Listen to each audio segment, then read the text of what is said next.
Hi అండి, welcome to my channel. అందరూ బాగున్నారా? ఇవాళ మనం ఆదిలాబాద్ పట్టణంలో ఉన్నటువంటి బుక్తాపూర్ కాలనీలోని నేత్ర గణేష్ మండల్లో ఉన్నాము. ఇక్కడ మహిళలందరూ కూడా ఎంతో ఉత్సాహంతో కుంకుమార్చన జరుపుతున్నారు. ఇక్కడ చూస్తున్నారు కదా, అమ్మవారిని ఎంత అందంగా అలంకరించారో. ఇక్కడ మనం చూసినట్లయితే డెకరేషన్ కూడా చాలా అంటే చాలా బ్రహ్మాండంగా చేశారండి.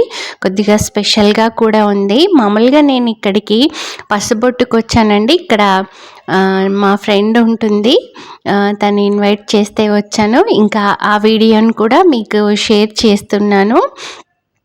స్త్రీలందరూ కూడా అఖండ సౌభాగ్యవతులుగా ఉండి ఇంట్లో వాళ్ళందరూ కూడా ఆయురారోగ్య అష్టైశ్వర్యాలతో ఎల్లప్పుడూ సంతోషంగా ఉండాలని అమ్మవారికి కుంకుమార్చనలు అవి చేస్తూ ఉంటారు.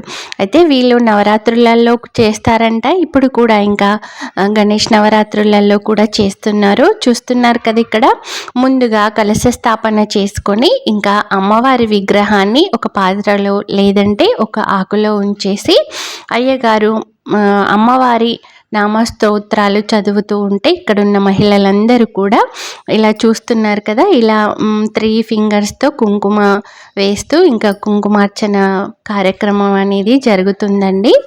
అయితే ఇప్పుడు నా వీడియో చూస్తున్న వాళ్ళల్లో ఎవరైనా నా ఛానల్ని సబ్స్క్రైబ్ చేసుకొని వాళ్ళు ఉంటే వెంటనే సబ్స్క్రైబ్ చేసుకోండి. ఇక మనం ఈ వీడియోలో కుంకుమార్చన కార్యక్రమం అంతా కూడా చూసేద్దాం. చూస్తున్నారు కదా, ఇక్కడ ముత్తైదువులందరూ కూడా అందంగా అలంకరించేసుకొని అమ్మవారి ముందు ఎంతో భక్తి శ్రద్ధలతో కుంకుమార్చన అనేది జరుపుకుంటున్నారు. స్టార్టింగ్ నుంచి వీడియో అయితే నేను కవర్ చేయలేకపోయాను, కొద్దిగా లేట్ అయిందండి. వేరే షూట్ ఉండే అటు వెళ్ళేసి వచ్చేసరికి కొద్దిగా లేట్ అయిపోయింది. అయితే ఈ కుంకుమార్చన తర్వాత వీరు కొన్ని స్పెషల్ ప్రోగ్రామ్స్ అంటే పిండి దీపాలతో ఇక్కడ అమ్మవారి ముందు అలంకరించుకోవాలని డిసైడ్ అయ్యారంట. అది కూడా చూద్దాం. ఇప్పుడైతే ఇంకా కుంకుమార్చన చేయడం అనేది అయిపోయిందండి. ఇప్పుడు మిగతావి పంతులు గారు మంత్రాలు చదువుతుంటే వీళ్ళు ఇక్కడ ఏర్పరచుకున్నటువంటి కలశానికి కుంకుమార్చన చేసినటువంటి అమ్మవారి విగ్రహానికి మిగతా పూజా కార్యక్రమాలు కూడా ఇక్కడ కంప్లీట్ చేస్తున్నారు. పూర్తిగా కూడా శాస్త్రోక్తంగా జరుగుతుందండి ఇక్కడ జరిగేటటువంటి కుంకుమార్చన పూజ. ఇప్పుడు ఇంకా హారతి కార్యక్రమం. చాలా అందమైనటువంటి వినాయకుడివి ఇంకా అమ్మవారి హారతి పాటలు పాడుకుంటూ పంతులు గారైతే మహిళలందరి చేత కూడా హారతి ఇప్పిస్తున్నారండి. ఆ తర్వాత ప్రదక్షిణ స్తోత్రం ఉంటుంది కదా, అది కూడా చదువుతున్నారు. మహిళల చేత కూడా అనిపిస్తున్నారు పంతులు గారు.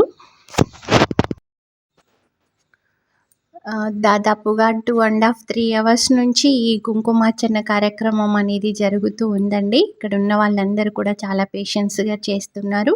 పంతులు గారు కూడా ఎక్కడా మిస్ అవ్వకుండా ప్రతిదీ కూడా ముందుగా గణేషునికి అంటే మామూలుగా మనం పోక పెట్టుకొని పూజ చేస్తాం కదా, గణపతి గౌరీ పూజ చేసుకున్నాక ఆ తర్వాత కలశ స్థాపన చేయించేసి ఇంకా అమ్మవారి కుంకుమార్చన అనేది స్టార్ట్ చేశారండి. అయితే చివరిగా కొద్దిగా కలశాన్ని కూడా కదిపించేస్తున్నారు. అంటే కొందరికి సెంటిమెంట్ ఉంటుంది కదా, ఎవరు తుమ్మకూడదు అట్లా అని ఆ మంత్రం కూడా చదివేసి ఇంకా కలశాన్ని కూడా కదిపించేశారు. ఆ తర్వాత ఇప్పుడు ఇంకా వీళ్ళు ప్రదక్షిణలు చేసేసుకుంటారు. దీని తర్వాత వీళ్ళు పిండి దీపాలు అంటే గోధుమ పిండి లేదంటే వరిపిండితో చేసినటువంటి దీపాలు అంటే ప్రతి ఒక్కరు కూడా ఇంటి దగ్గర ప్రిపేర్ చేసుకొని వచ్చారంట అండి. అయితే ఈ పిండి దీపాలతో మనం అక్కడ ముందర చూసాం కదా, బ్యూటిఫుల్గా రంగోలీ అవి వేశారు కదా, వాటిని అలంకరిస్తారంట. అంటే వీళ్ళు కౌంటబుల్గా 108 అలాంటి అంత సంఖ్యలో పిండి దీపాలు వెలిగిస్తామని వీళ్ళు డిసైడ్ అయ్యారండి. చాలా అంటే చాలా కొంచెం స్పెషల్ థీమ్తో చేస్తున్నారు వీళ్ళు. అయితే ఈ నేత్ర గణేష్ మండలిలో వీళ్ళు 11 రోజులు కూడా ఇక్కడ ఉన్నటువంటి గణేష్ విగ్రహానికి ప్రొద్దున సాయంత్రం 2 పూటలా కూడా అందరూ అంటే లేడీస్ జెంట్స్ అందరూ కూడా వచ్చి పూర్తి భక్తి శ్రద్ధలతో పూజలు చేసేసి ఆ తర్వాత డైలీ ఒకరు అంటే ఒక జంట పూజలో కూర్చోవడం కానీ లేదంటే వేరు ప్రసాదాలు ఇక్కడ వినాయకుడికి సమర్పించుకోవటం, పిల్లలకి కూడా రకరకాల సాంస్కృతిక కార్యక్రమాలు కూడా కండక్ట్ చేశారని చెప్తున్నారు. నేను ఇంకా అవన్నీ దీంట్లో ఏం షేర్ చేస్తలేను ఎందుకంటే లాంగ్ అయిపోతుంది వీడియో అని. ఇప్పుడు వీళ్ళు కుంకుమార్చన తర్వాత ఇక్కడ అన్నదాన కార్యక్రమం అట్లాంటివి కూడా ఏర్పాటు చేసుకున్నారంట. అయితే సాయంత్రం 5:30 నుంచి ఇవన్నీ అరేంజ్ చేసుకుంటున్నారని చెప్తున్నారండి. ఎందుకంటే పూజల్లో పెట్టుకున్న ఎవ్రీథింగ్ అంటే ప్రతి ఐటెం కూడా ఏది మర్చిపోకుండా పెట్టుకోవాలి కదా. ఇప్పుడు ఇక వీళ్ళు ఇంటి నుంచి ప్రిపేర్ చేసుకొని వచ్చినటువంటి పిండి దీపాలు అక్కడ ముందరున్నటువంటి రంగోలీలో ఓం స్వస్తిక్ అవి కూడా పెట్టుకున్నారు కదా ఫ్లవర్స్ అండ్ లీవ్స్తో, వాటిని ఇంకా డెకరేట్ చేసుకుంటున్నారు. చూడండి చాలా అంటే చాలా బాగుంది. మామూలుగా ఈ రంగోలీయే స్పెషల్గా ఉంది. ఈ దీపాలు పెట్టిన తర్వాత ఇంకా అంటే చాలా మంచి లుక్ వచ్చిందండి.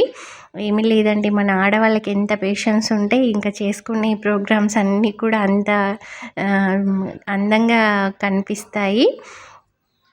అయితే వీళ్ళు ప్రిపేర్ చేసుకున్నటువంటి పిండి దీపాల్లో కొద్దిగా పిండి ఆ తర్వాత చక్కెర లేదా బెల్లం వేసేసి పాలతో తడిపేసి చేశారండి. చాలా అంటే చాలా సాఫ్ట్గా కూడా వచ్చాయి, చూస్తున్నారు కదా.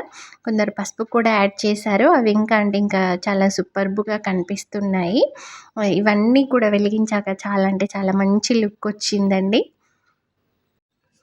అయితే ఈ నేత్ర గణేష్ మండలిలో ఇక్కడ ఎవ్రీ ఇయర్ కూడా ఇలానే చాలా ఆర్భాటంగా చేసుకుంటారంట ఈ ప్రోగ్రామ్స్ అన్నీ కూడా. ఇంకా మనం ఈ ఇయర్ వీళ్ళ వీడియోస్ అనేవి చేసుకుంటున్నాము.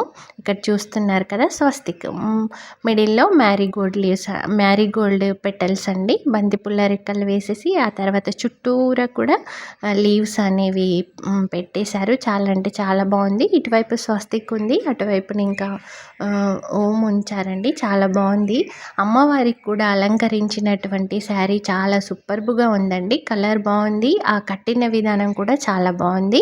ఇప్పుడు ఇక వాళ్ళ పూజా కార్యక్రమం కంప్లీట్ అయింది. ఇంకా నన్ను పంపించడానికి నాకు పసుబొట్టు ఇస్తున్నారు, లేట్ అవుతుందని. ఇంకా వీళ్ళ పసుబొట్టు స్వీకరించేసి నేను కూడా ప్రసాదం తీసుకొని ఇంకా బయలుదేరదామని డిసైడ్ అయ్యానండి. అయితే వీళ్ళ ఇక్కడ నేత్ర గణేష్ మండలిలో రేపు గణేష్ నిమజ్జనోత్సవం కూడా ఉందంట.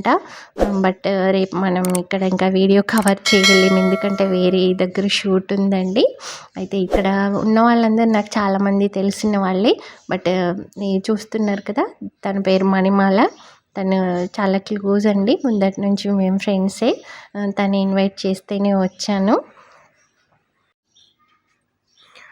మనకు ఇప్పుడున్నటువంటి బిజీ లైఫ్లో ఇలా ఇప్పుడు మనకి గణేష్ నవరాత్రులు కానీ మళ్ళీ వచ్చేటటువంటి బతుకమ్మ దుర్గా నవరాత్రులలో మనం లేడీస్ ఇలా కొద్దిగా స్పెషల్గా సెలబ్రేషన్స్ అవి చేసేసుకొని ఇలా అందరం కూడా కలుసుకున్నాం అనుకోండి, కొద్దిగా స్పెషల్గా అనిపిస్తుంది. మనం కూడా డైలీ రొటీన్ లైఫ్లో నుంచి బయటకు వచ్చినట్టు ఉంటుంది. ఇంకా మనం డైలీ అయితే ఇంట్లో పూజలు అవి చేసుకుంటాము, ఇలా అందరం కలిసి పూజలు చేసుకుంటే ఆ థ్రిల్లే వేరే ఉంటుంది కదా. ఇలా మనం ఇలా ఇంట్లో పూజ చేసినప్పుడు ఇంత హెవీ శారీస్ కట్టుకోవడం అట్లాంటివి అవి ఏమీ చెయ్యం కదా. ఇట్లా కొద్దిగా బయటికి వచ్చినప్పుడు అయితే చాలా అంటే చాలా బాగుంటుంది. అయితే మీకు ఈ వీడియో నచ్చిందని అనుకుంటున్నానండి. మీకు గనక వీడియో నచ్చినట్లయితే లైక్ చేయండి, మీ ఫ్రెండ్స్కి రిలేటివ్స్కి అందరికీ షేర్ చేయండి. ఎందుకంటే వాళ్ళు కూడా మీరు చేసినటువంటి ఈ పూజా కార్యక్రమ వీడియోలు చూస్తారు, వాళ్ళకు కూడా కొద్దిగా ఐడియాస్ వస్తూ ఉంటాయి. ఎక్కడన్నా మిస్ అయింది లేదంటే మీరు చేసింది కొద్దిగా స్పెషల్గా ఉందనుకోండి, వాళ్ళు కూడా అలా చేయాలని అనుకుంటారండి. అయితే నా ఛానల్ని ఎవరైనా సబ్స్క్రైబ్ చేసుకుని వాళ్ళు ఉంటే వెంటనే సబ్స్క్రైబ్ చేసుకోండి. మీరు చేసుకునే సబ్స్క్రిప్షన్ వల్ల నాకు చాలా సపోర్ట్ లభిస్తుంది. నేను ఇంకా మరిన్ని మంచి మంచి వీడియోస్తో మీ ముందుంటానండి. అందరికీ మరొకసారి వినాయక చవితి శుభాకాంక్షలండి. Thanks for watching.